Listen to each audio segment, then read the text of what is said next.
Mami Onyx, nung nabalitaan ko mula sa aking ina na si Shaira ay meron ng sariling anak at pinabinyagan na niya ito, in-expect ko na Mami Onyx na may sarili ng pamilya si Shaira.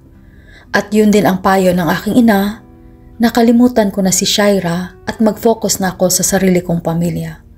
Kaya sa gabing iyon, Mami Onyx, bago ako matulog, ipinangako ko sa aking sarili na ibuhos ko na ang aking pagmamahal kay Cherry at sa aming magiging anak, Mami Onyx. Kaya,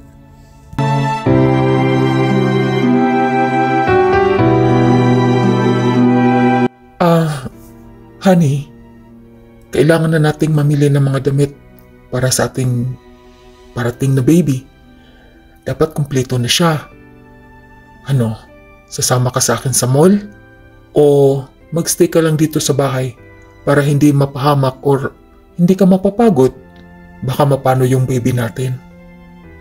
Alam ko naman na lalaki yung maging baby natin, kaya alam ko na kung paano pumili ng damit niya. Sa tingin mo, ako na lang ang mag-shopping para sa baby natin? Honey, hindi ako mapalagay pag iiwan mo ako dito sa bahay. Gusto ko ring makita kung ano yung mga iba't ibang damit ng baby. Alam mo na, excited ako bilang isang ina din. Kaya sasama na ako sa'yo. Sunod na buwan pa naman ako, mag-give birth, di ba? So I need to exercise too. I need to walk. Alam mo na, para mabilis akong manganak, ayoko ng cesarean. Gusto ko normal ang aking pag-deliver kay baby. So, sige na please, sasama na ako sa'yo. Oh, siya, sige. Gusto mo talagang sumama? Sige, tumayo na tayo.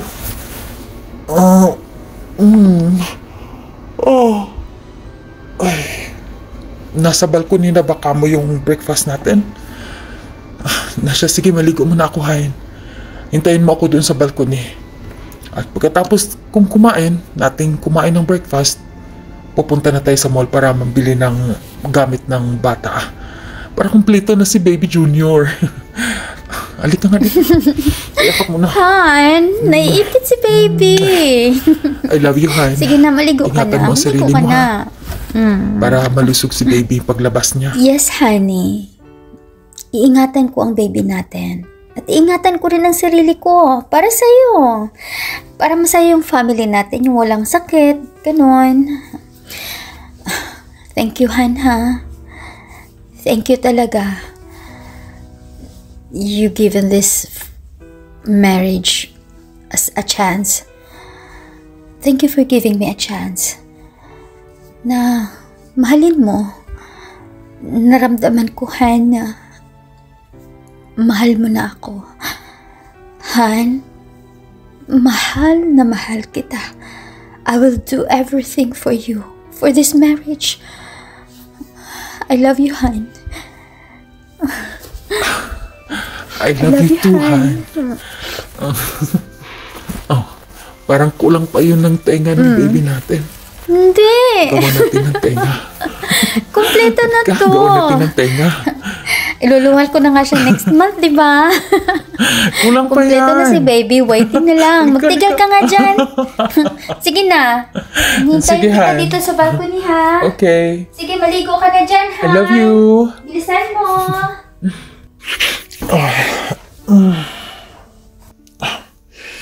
Nag-shower na ako para makabili na kami ng damit ng anak ko. This is it. This is it. Kalimutan ko na ang past at harapin ko na ang ngayon at sa darating pa.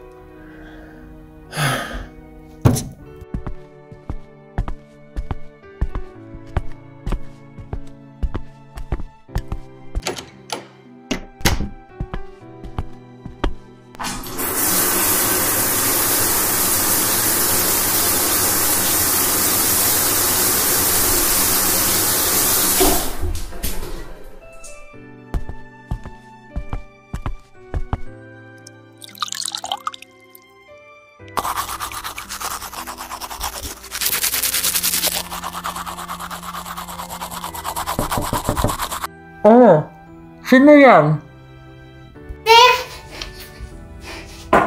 Sir! Bilisan niyo po! Si ma'am! Sir! Ha? Bakit? Paano si ma'am mo? Nasaan? Sir! Si ma'am! Ha? Si ma'am! Nasaan si ma'am mo? Nasa balkoni, sir! Nadulas po kasi siya. Hindi niya nakita, sir, yung basahan nasa sahig. Naapakan niya, sir.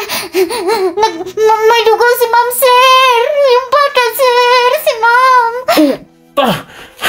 Sandali.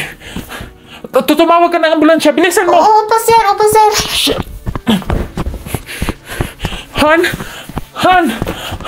Paano ka? Nasa balkoni nakahiga. Nakahiga si Cherry. Ha? Han? Han? Shit. Huwag kang gagalaw, Han. Huwag kang gagalaw. Calm yourself, okay? Yung baby Tumawag na si Inday sa ambulansya. Aray! Inday, bilisan mo! Lalabas na yung bata. Calm yourself, okay? Gawin ko, honey. Breathe in, breathe out. Sakit. Sir, wala pong sumagot sa telepono, sir.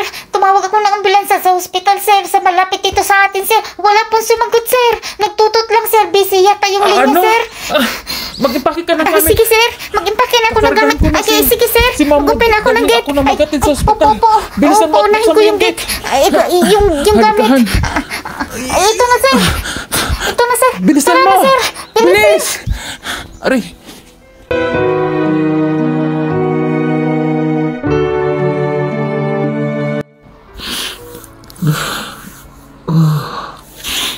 Paano ba kasi nangyari, Inday? Paano nadula si ma'am mo? Di ba sabi ko sa inyo? Sana walang mangyari sa mag-ina ko. Diyos ko. Kuan kasi, sir. Umulan kasi kagabi, sir. Yung ulan, pumasok sa balkoni. Sabi ko kay ma'am na magdadrive muna ako ng balkoni. Sabi niya, hayaan mo na lang yung basahan para mag-soak up yung tubig. Di hinayaan ko po. Yun po, bigla niyang naapakan. Nadulas po siya. Tapos yun na po. Sorry talaga, sir. Sorry, sir. Kung alam ko lang na ngayon ang mangyayari, sir, di ko iiwan doon yung basahan, sir. Sorry, sir. Sorry. Sorry? Sorry lang. Pag may mangyari sa mag-ina ko, paano na? Sorry lang. Diyos ko. Pwede ba, Inday? Bumalik ka na sa bahay. Mag-taxi ka na lang. Ipaganda mo ako ng damit doon kasi dalan mo ako ng damit dito. Nakapajama lang ako eh. Bilisan mo. Sir, wala po akong pamasahe, sir. At, sir, wala din po akong susi sa bahay, sir. Nalock up yung bahay, sir.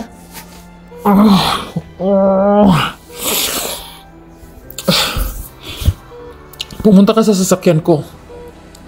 Pagdating mo doon, i-open mo yung door. Pag-open mo ng door, sa gilid ng pintuan, nandoon yung susi ng bahay. Bilisan mo. Bumalik ka dito para ibalik sa akin yung susi ng sasakyan. Sige na. Sir, parang parating dito yung doktor, sir.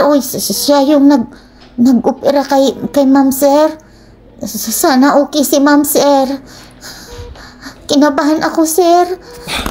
Inday, dyan ka muna ha. Huwag kang aalis. Oo po, sir. Alamin muna natin kung ano nang resulta.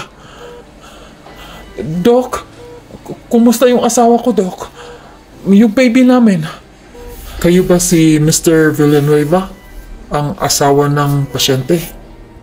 Opo, Doc. Ako ho. Kumusta yung mag-ina ko? Mr. Villanueva, meron tayong bad news. At merong good news. Naway magpakatatag po kayo. Ang good news ay nakasurvive ang bata. Ang bad news ay hindi nakasurvive ang ina, ang iyong asawa. Ano? Dok?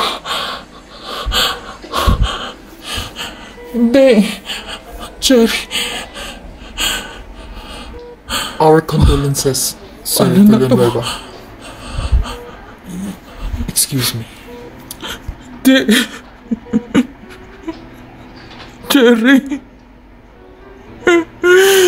Cherry.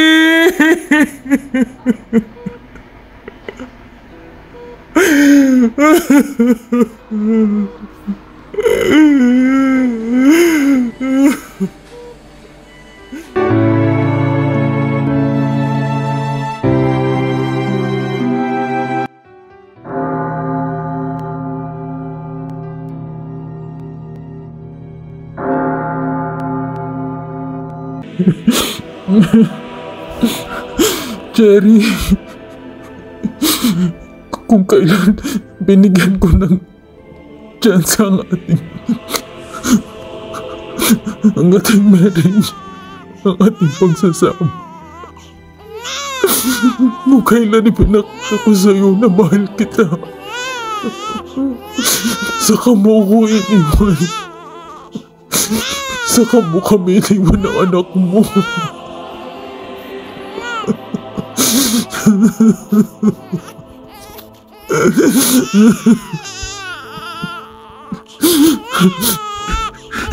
Tahan na, baby.